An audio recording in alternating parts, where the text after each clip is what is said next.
કૃષ્ણાય વાસુદેવાય હરે પરમાત્મને પ્રણત ક્લેશનાશાય ગોવિંદાય નમો નમઃ.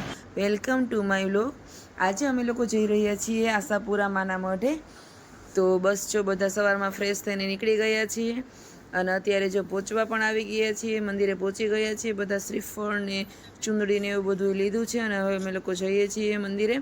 જો મંદિર, માતાજીનું મંદિર રિનોવેશન, હું પહેલાં આવી ત્યારે એટલું બધું ટૂંકમાં રિનોવેટ નહોતું થયું. અત્યારે બધું બહુ મસ્ત થઈ ગયું છે ને એકદમ ક્લીન છે, ક્યાંય ગંદુ જ નથી. બધું મંદિર બહુ જ મસ્ત છે. જો હું ટ્રાય કરું છું તમને દર્શન કરાવવાની સ્ક્રીન ઉપર, કારણ કે મોબાઈલ અંદર અલાઉડ નથી, તો સ્ક્રીન ઉપરથી દર્શન કરી શકો છો. જય માતાજી. જો આ મંદિરની બહારની બજાર છે, ત્યાં અમે લોકો શોપિંગ કરવા ગયા હતા. ત્યાં મસ્ત વધારે પડતા અહીંયા પેંડા ને લાબેરીનો મસાલો ને ઘણું બધું હતું, ટૂંકમાં મંદિરને લગતું બધું હતું.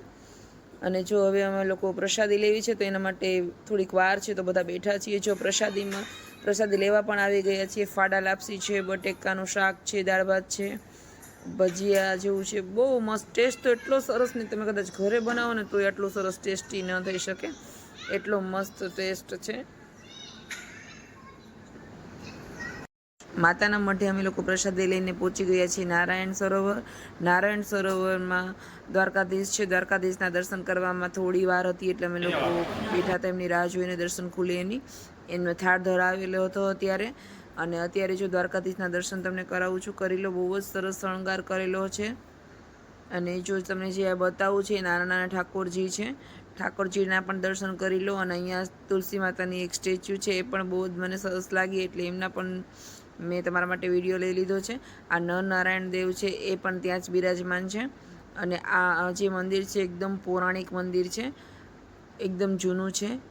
અને અહીંયા માન્યતા એવી છે કે આ નારાયણ સરોવરના દર્શન શું કહે, પગ ધોવાથી બધા પાપો દૂર થાય છે, એવું કંઈક છે. અને જો અહીંયા બહારનો વિસ્તાર છે, બધા શોપિંગ કરતા હોય એ છે. જો અત્યારે હવે અમે લોકો જઈ રહ્યા છીએ પાછા ઘરે નહીં, સોરી, માંડવી બીચ જઈ રહ્યા છીએ. તો જો અમે લોકો બસ હવે ગાડીમાં બેસવા માટે રેડી થઈ ગયા છીએ અને બધા ધીમે ધીમે બેસે છે. અને હવે અમે લોકો બેસી ગયા છીએ ત્યાં ગાડીમાં. બધા જો મસ્તીના મૂડમાં છે. હાય. બસ જો ધીમે ધીમે રસ્તો કપાતો જાય છે અને ગાડીમાં તો બધા લોકોને એટલી મજા આવી ગઈ. હવે અમે લોકો પહોંચી ગયા છીએ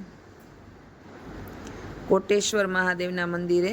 તો જો આ કોટેશ્વર મહાદેવનું મંદિર છે, હર હર મહાદેવ. ત્યાં થોડા સ્ટેપ ચડીને જવાના છે. આ પણ એકદમ જૂનું મંદિર છે, પણ થોડુંક રિનોવેશન થયું હોય એવું લાગે છે, એટલે થોડું સરસ છે બધું.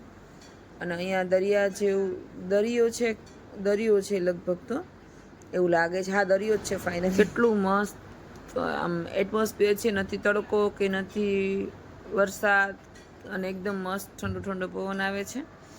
જો અહીંયા પણ હું તમને દર્શન કરાવીશ કોટેશ્વર મહાદેવના. હર હર મહાદેવ.